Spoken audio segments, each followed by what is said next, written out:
हाय, आपके साथ मैं हूँ Surabhi Sharma. India TV YouTube channel subscribe करिए, बेल आइकन दबाएं। शुक्रिया रजत जी। पाकिस्तान के प्रधानमंत्री इमरान खान ने अपनी संसद में लंबा भाषण दिया। ड्रोन से लेकर अफगानिस्तान मुद्दे तक अमेरिका को बहुत बातें भी सुनाई। इमरान का गुस्सा देखकर संसद में जमकर तालियां बजी। पाकिस्तान को भी बड़ा मजा आया, लेकिन कई लोग हंसे भी। लेकिन पाकिस्तान में सब जानते हैं नियाजी गरजता है, लेकिन बरसता नहीं। आज की स्पेशल रिपोर्ट में देखिए पाकिस्तानी संसद में इमरान का मेड इन चाइना भाषण। अमेरिका हमारा दोस्त है। कभी ये सुना है कि आपका दोस्त अपने मुल्क में बमबारी कर रहा हो? कि दुनिया में ये सुना है कि आपके मुल्क में ड्रोन अटैक्स कर रहे हो? आपका एलाय है। मुल्क में इजाजत दी गई, गवर्नमेंट से झूठ बोला लोगों से कि नहीं जी हम मजम्मत करते हैं ड्रोन अटैक्स की। जिल्लत देखें क्या है कि पहले उनको इजाजत दे रहे हैं, इतना हौसला नहीं है कि पब्लिक को कहे कि हमने इजाजत दी हुई है, मजम्मत कर रहे हैं जी उनकी। कोई कौम किसी और की जंग में शिरकत करके 70,000 अपने लोगों की कुर्बानी देती है। हमने अपने आप को जलील किया, हमें दुनिया ने नहीं जलील किया, हमने जलील किया अपने आप। वजीर आजम ने नेशनल असेंबली में 86 मिनट की स्पीच दी। चुन चुन कर इमरान खान ने वो सभी मुद्दे उठाए जो पाकिस्तान की आवाम, कट्टरपंथियों और आतंकवादियों को बहुत पसंद है। यही वजह है कि इमरान ने अपनी तकरीर में सबसे ज्यादा वक्त अमेरिका, अफगानिस्तान और ड्रोन अटैक को दिया। वो जो पीरियड था असद कैसर साहब, स्पीकर साहब, हमारी तारीख का सबसे, मैं अगर मुझे से कोई पूछे, सबसे स्याह वक्त था। हमें पता ही नहीं है कि दुश्मन कौन है, दोस्त कौन है। अमेरिका हमारा दोस्त है। कभी ये सुना है कि आपका दोस्त अपने मुल्क में बमबारी कर रहा हो? कि दुनिया में ये सुना है कि आपके मुल्क में ड्रोन अटैक्स कर रहे हो? आपका एलाय है। अच्छा, वो जो लोग मरते थे, जिनके बीवी बच्चे मरते थे जब बम फटता था, वो जाके वो बदला किससे लेते थे? वो पाकिस्तानी फौज और पाकिस्तान से। दोनों तरफ पाकिस्तानी मार रहे हैं। अमेरिका ने अफगानिस्तान में ड्रोन हमले के लिए पाकिस्तान से मिलिट्री बेस की डिमांड की थी। इमरान एक टीवी इंटरव्यू में एब्सोल्युटली नॉट कह के मना कर चुके हैं। सिर्फ इमरान ही नहीं, कई एक्सपर्ट्स भी मानते हैं कि ड्रोन हमले से बहुत ज्यादा फायदा नहीं हुआ। इसलिए असेंबली से इमरान ने एक बार फिर ड्रोन पर पाकिस्तान के मन की बात की। स्पीकर साहब, हमारा 30 साल से बैठा हुआ है लंदन के अंदर एक दहशतगर्द, उसको ड्रोन मारेंगे तो क्या वो इजाजत दे देंगे हमें? अब सोचिए अगर इंग्लैंड में हम ड्रोन अटैक कर दें उसके ऊपर, तो क्या इजाजत देंगे वो हमें? तो अगर वो नहीं इजाजत देंगे,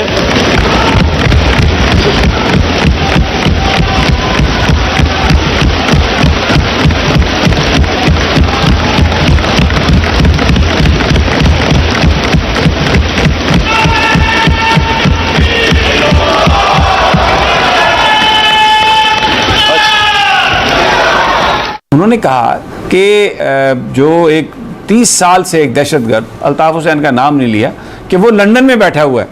बिल्कुल दहशतगर्दी इसलिए उनको कहा जाता है कि मारे लोगों, उन्होंने कराची के अमन को बर्बाद किया और एक पूरे माफिया गैंगस्टर थे और कराची को वो चला रहे थे। लंदन वाली बात सुनकर तो पूरी संसद ने तालियां बजाई और नारेबाजी की। अगर वो इजाजत नहीं देंगे तो हमने क्यों इजाजत दी? क्या हम सब ह्यूमन हैं? हम आधे इंसान हैं? या क्या हमारी कोई वैल्यू हमारी जान की नहीं जो उतनी की? हमारे मुल्क में इजाजत दी गई, गवर्नमेंट से झूठ बोला लोगों से कि नहीं जी हम मजम्मत करते हैं ड्रोन अटैक्स की।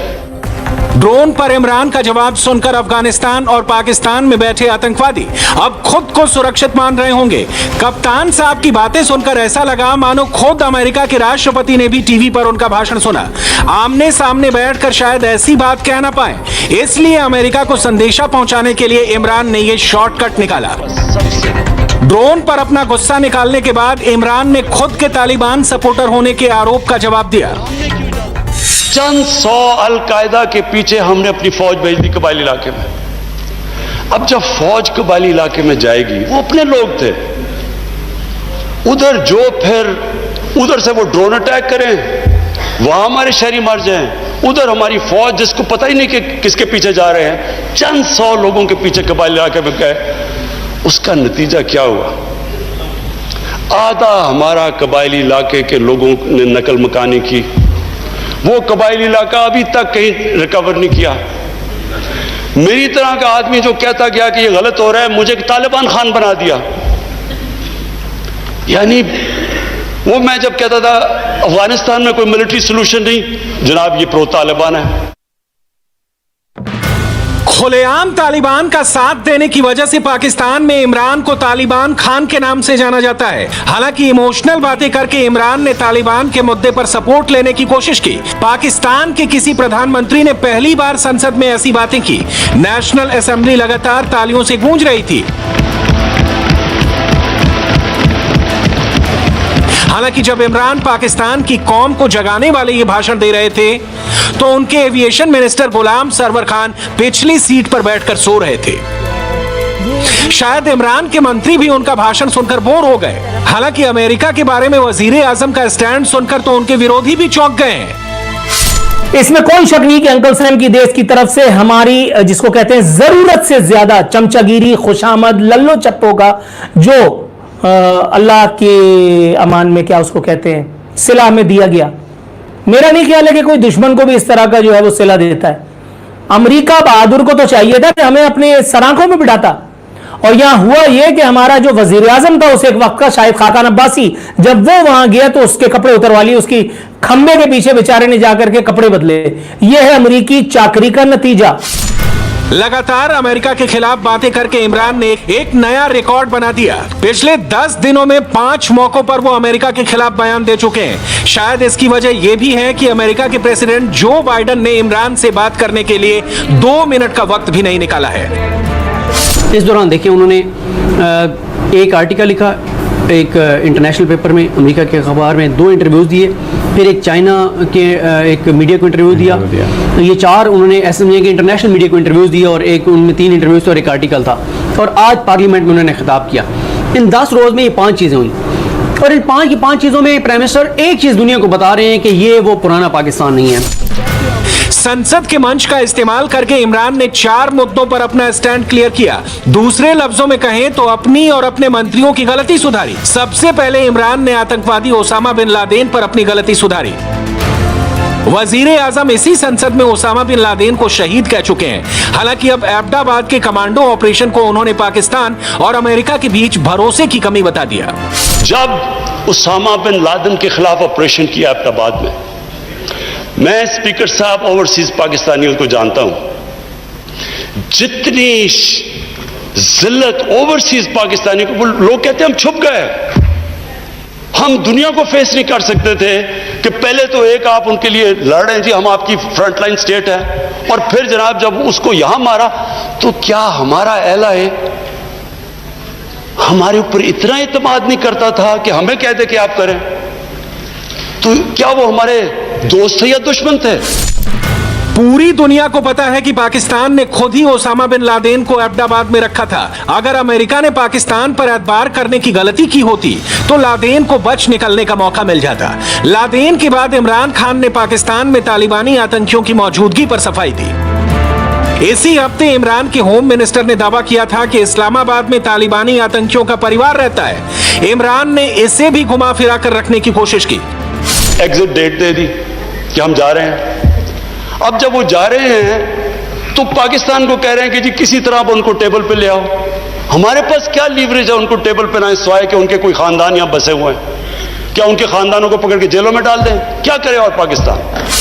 इमरान के विदेश मंत्री शाह महमूद कुरैशी ने अफगानिस्तान पर पाकिस्तान में आतंकवाद फैलाने का आरोप लगाया।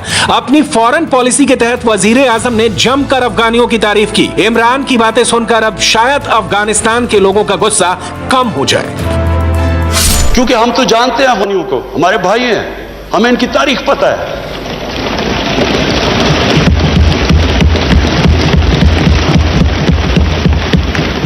कभी अफगानिस्तान ने बाहर से इंटरफेरेंस एक्सेप्ट नहीं की, चाहे वो अंग्रेजों का देख लेते 19th सेंचुरी में, चाहे रूसियों का देख लें, सोवियट्स का, और चाहे ये जो इतनी लंबी सारी अमेरिका की तारीख में सबसे बड़ी जंग के बाद वो भी इस नतीजे पे पहुंच गए कि कोई मिलिट्री सोल्यूशन नहीं था। हमें अगर हम प्रोएक्टिव होते, हम उस वक्त एक खुददार हुकूमत खड़ी होकर कहती कि ये आप बिल्कुल गलत कर रहे हैं, अगर हम करते हम उनको बचा लेते, उधर से भी खून को बचा लेते जो हुआ है वहां अफगानियों का। पूरे भाषण में इमरान ने वो सभी बातें कही जो चीन को अच्छी लगे और उन सभी बातों से किनारा किया जो पाकिस्तान और चीन से रिश्तों में रोड़ा बनती हैं। आप इसे इमरान की मेड इन चाइना स्पीच भी कह सकते हैं। इमरान की ये बातें सुनने के बाद शायद चीन को भी भरोसा हो जाएगा कि पाकिस्तान ने अमेरिका को छोड़ने की तैयारी कर ली है। हम चाइना गए और हमने देखा उन्होंने क्या क्या जो तरीके इख्तियार किए अपने कमजोर तबके को ऊपर उठाने के लिए। तो स्पीकर साहब, ये दुनिया में एक मौजज़ा है। 70 करोड़ लोगों को उन्होंने 35 साल में गुर्बत से उठा के ऊपर ले गए। और अभी इसी साल प्रेसिडेंट शी जिनपिंग ने अनाउंस किया कि चाइना में हमने एक्सट्रीम पॉवर्टी खत्म कर दी। स्पीकर साहब, शहद की चाशनी में लिपटी हुई इमरान की बातों पर पाकिस्तान के लोग अलग ख्याल रखते हैं। उनकी माने तो इमरान जिस भी रियासत के बारे में कुछ नया सुनते या जानते हैं वो उसके कसीदे पढ़ने लगते हैं। वज़ीर-ए-आज़म ने पिछले सालों में बहुत सारे निज़ाम की वो तारीफ़ कर चुके हैं। वो तुर्की के निज़ाम की तारीफ़ कर चुके हैं, वो महातिर के नीचे मलेशिया के निज़ाम की तारीफ़ कर चुके हैं, वो सऊदी अरब के निज़ाम की तारीफ़ कर चुके हैं, वो UAE की निज़ाम की तारीफ़ कर चुके हैं, वो कतर के निज़ाम की तारीफ़ कर चुके हैं, वो मगरबी दुनिया के निज़ाम की भी बातें करते हैं, वो रियासत मदीना की भी बात करते हैं। तो जब सदर पुतिन के साथ अगर उनकी कभी मुलाकात हुई तो या एक्सचेंजेस हुए तो आप देखेंगे कि वो रशिया के निज़ाम की भी तारीफ़ कर रहे होंगे। तो तारीफ़ वाला पहलू तो हम अलग रख देते हैं। चीन के इशारे पर वजीर आजम ने अमेरिका को बहुत सुनाया, खूब गुस्सा दिखाया। यह भी कहा कि अमेरिका ने हमारी तारीफ करने की बजाय उल्टा बुरा भला कहा। हालांकि पाकिस्तान में सबको मालूम है कि नियाजी गरजता तो है लेकिन बरसता नहीं है।